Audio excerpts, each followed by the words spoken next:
ముముక్షు వ్యవహార ప్రకరణం 2వ రోజు 5వ కథ. ప్రయత్నము కార్యసిద్ధి. శ్రీ వశిష్ఠ మహర్షి: ఓ రామచంద్ర, ఓ సభికులారా, నిన్నటి రోజు మనం విచారించినదంతా మననముచే గ్రహించి ఉన్నారు కదా. నిన్న చెప్పుకొన్నట్లు ఇతఃపూర్వపు ప్రయత్న రూపములైన కర్మలు అనునవి కాకుండా అదృష్టము అనబడు ఇంకొక వస్తువు ఏదీ లేదు. కనుక అట్టి అదృష్టమన్నది దూరంగా నెట్టివేయబడుగాక. మళ్ళీ చదువుతాను. ఇతఃపూర్వపు ప్రయత్న రూపములైన కర్మలు అనునవి కాకుండా అదృష్టము అనబడు ఇంకొక వస్తువు ఏదీ లేదు. కనుక అట్టి అదృష్టమన్నది దూరంగా నెట్టివేయబడుగాక.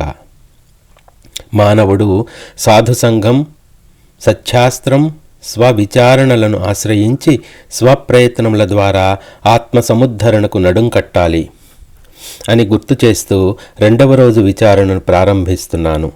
ప్రయత్నమే అన్నిటికన్నా ముఖ్యమైనది. యథా యథా ప్రయత్నః స్యాత్ భవేదాసు ఫలం తదా ఇతి పౌరుషమేవ అస్తి దైవం అస్తు తదేవ చ. చేసే ప్రయత్నములను బట్టే ఫలితములు ఉంటున్నాయి. అదృష్టం అనునది కూడా పురుషాకారమును అనుసరించే ఉంటోంది. ఈ లోకులు దుఃఖములు పొందుతున్నప్పుడు హా హతవిధి, ఎంత కష్టం అంటూ ఉంటారు. ఏదైనా సంతోషకరమైన విషయం ప్రాప్తించినప్పుడు ఓహో ఎంతటి అదృష్టం అని పలుకుతున్నారు. వారు అట్లు హతవిధి అని అదృష్టము అని సంబోధించినది పూర్వకాలపు లేక పూర్వజన్మల పురుష ప్రయత్నములనే అయి ఉన్నట్లు మేము గ్రహిస్తున్నాము. అంటే దైవము లేక అదృష్టము అను పదములు పురుషకారమునే సూచిస్తున్నాయి. ప్రాక్తన కర్మలు కాకుండా వేరుగా జీవుని నియమించగల దైవము అనునది లేదు. ఎందుకంటావా? ఏ విధంగా అయితే బలశాలుడగు పురుషుడు ఒక బాలుని చిటికలో వశపరుచుకోగలడో అదేవిధంగా ప్రయత్నశీలుడైన వాడు అనాయాసంగా అదృష్టం అను దానిని వశపరుచుకోగలుగుతున్నాడు. ఒకడు తాను చేసిన శుభకర్మలను ప్రాయశ్చిత్త కర్మలచే శుభకర్మలుగా మార్చుకుంటున్నాడు. అదేవిధంగా పూర్వకర్మల దోషములను వర్తమాన ఉత్తమ ప్రయత్నములచే తప్పకుండా శుభప్రదం చేసుకోవచ్చు. మళ్ళీ చదువుతాను.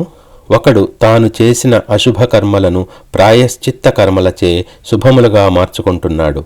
అదేవిధంగా పూర్వకర్మల దోషములను వర్తమాన ఉత్తమ ప్రయత్నములచే తప్పకుండా శుభప్రదం చేసుకోవచ్చు. అట్లు కాకుండా అల్ప విషయముల పట్ల లోభమును పొంది దైవము అను దానిని జయించుటకు ప్రయత్నించకుండా అద్దానికి లోబడి ఉండేవారు మా ఉద్దేశంలో దీనులు, మూఢులే. ఎప్పుడైనా వర్తమాన పురుష ప్రయత్నం విఫలమవుతూ ఉంటే అప్పుడు మనం నిన్నటి రోజు చెప్పుకున్నట్టు ఇతఃపూర్వపు వ్యతిరిక్త పురుషకారం ప్రబలంగా ఉన్నది అని గ్రహించాలి. ఎప్పుడైనా వర్తమాన పురుష ప్రయత్నం విఫలమవుతూ ఉంటే అప్పుడు మనం నిన్నటి రోజు చెప్పుకున్నట్లు ఇతఃపూర్వపు వ్యతిరిక్త పురుషకారం ప్రబలంగా ఉన్నదని గ్రహించాలి. ఇక ఇప్పుడు శాస్త్ర విధిని, పెద్దలను ఆశ్రయించి ఏ ఏ ప్రయత్నములు ఉచితమో ఉత్తమమో సద్విమర్శన పూర్వకంగా నిర్ణయించుకోవాలి. మరలా ప్రయత్నశీలుడు కావాలి. ఒక గుత్తిలోని 2 పండ్లలో ఒకటి తీయగా ఉంటే మరొకటి పుల్లగా ఉంటే ఇందుకు ఆ ఫలభోక్త యొక్క ఇతఃపూర్వపు కర్మాచరణమే కారణం అని గ్రహించుటచే ఉచితం కానీ దైవముపై ఆపాదించుట కానీ ఉచితం కాదు. ఒక గుత్తిలోని 2 పండ్లలో ఒకటి తీయగా మరొకటి పుల్లగా ఉంటే ఇందుకు ఆ ఫలభోక్త అనగా ఆ ఫలము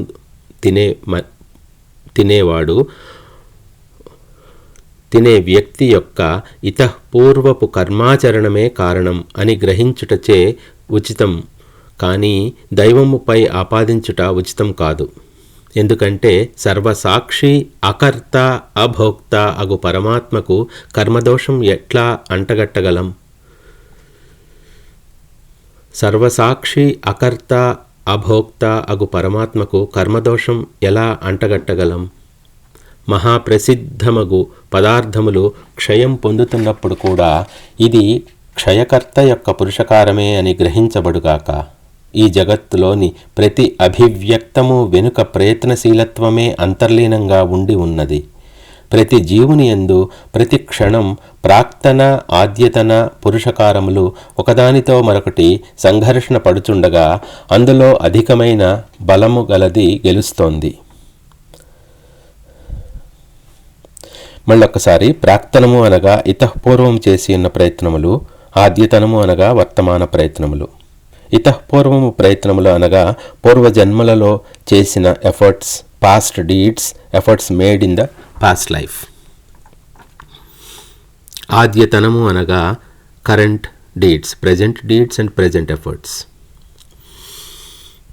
ఒకానొక రాజ్యంలో రాజవంశం నశించింది. అక్కడి మంత్రివర్యులు తమ రాజును నిర్ణయించుకోవలసి వచ్చింది. వారు ఒక శుభమైన రోజున ఒక ఏనుగును అలంకరించారు. దాని తొండమునకు ఒక పూలమాల అందించి రాజవీధిలో వదిలారు. అనేక ప్రదేశముల నుండి తండోపతండములుగా వచ్చిన జనులు ఆ వీధిలో గుమికూడి ఉన్నారు. ఆ ఏనుగు ఒకానొక భిక్షకుని మెడలో ఆ దండను వేసి రాజుగా చేసింది. ఆ భిక్షకుడు చాలా కాలం రాజ్యం పాలించాడు.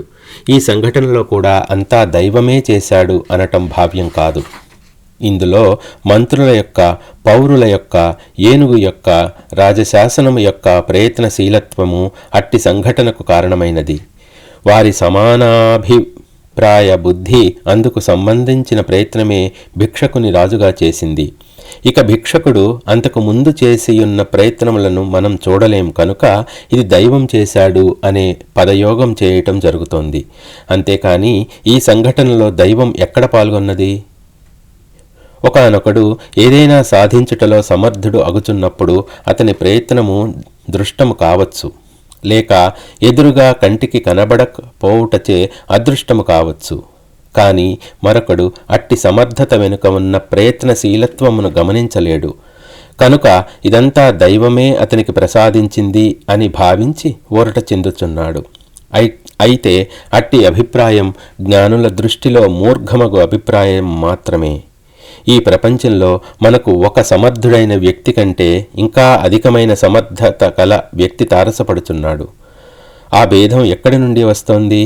ఆ రెండవ వాడు అధికమైన ప్రయత్నం చేసియుండుట చేతనే. కాబట్టి సమర్థత అనున్నది అదృష్టానుసారం ఉండేది కాదని, స్వప్రయత్నముల అల్పాధిక్యములను బట్టి ప్రాప్తించేదేనని తెలిసిపోతోంది. ఈ వర్తమానమునందు ఆశ్రయించబడు ప్రయత్నములచే ఇతఃపూర్వపు దుష్కర్మల సంస్కారమును జయించి వేయవచ్చునని అనుకున్నాం.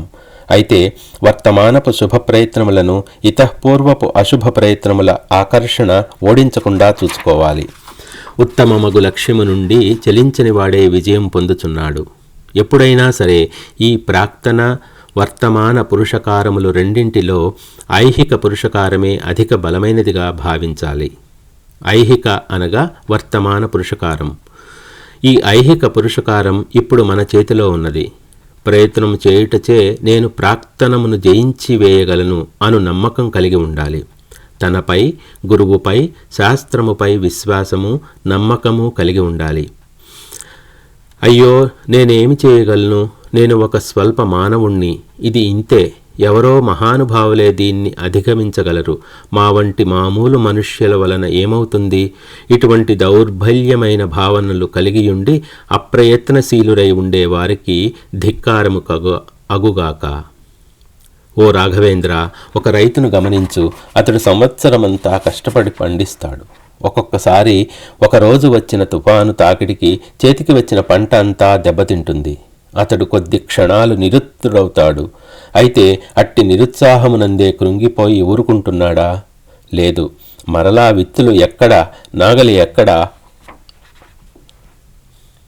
అంటూ పునఃప్రయత్నశీలుడై మంచి పంటను సాధిస్తున్నాడు.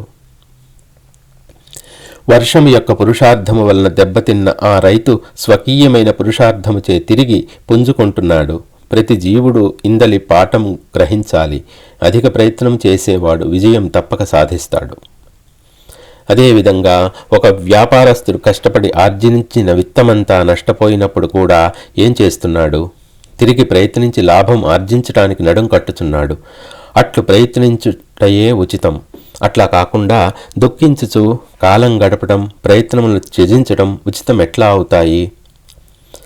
అనువు కాని చోట, చేయగలిగినదేమీ లేని చోట దుఃఖించటం అనవసరం, నిష్ప్రయోజనం కూడా. అట్లు దుఃఖించదలుచుకుంటే అనివార్యమైన మృత్యువు గురించి మననం చేస్తూ ప్రతిరోజు కొంతసేపు ఓ మూలన కూర్చుని దుఃఖించాలి. అట్లా చేస్తున్నామా? లేదు. కాబట్టి ఇప్పటికిప్పుడు ఏది చేయలేమో దానిని గురించి విచారించటం అప్రస్తుతం. చేయగలిగినట్టి ఉత్తమ ప్రయత్నమునకై వెతకి దానిని విధి విధానముగా శ్రద్ధతో సదవగాహనతో నిర్వర్తించుటయే మనం ప్రస్తుతం చేయవలసినది.